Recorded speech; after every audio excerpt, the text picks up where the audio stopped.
Harikasın Oğuz. Harikasın da. Hoş bulduk, gel.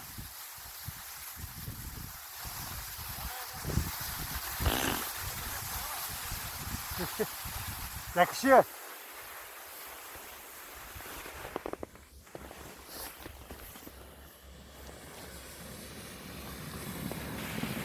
Bu işi çözdün işte, tamamdır.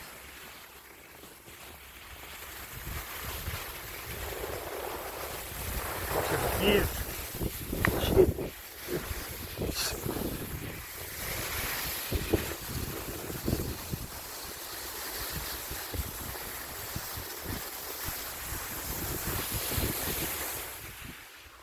Ulan. Az daha hızlan oğlum, hadi.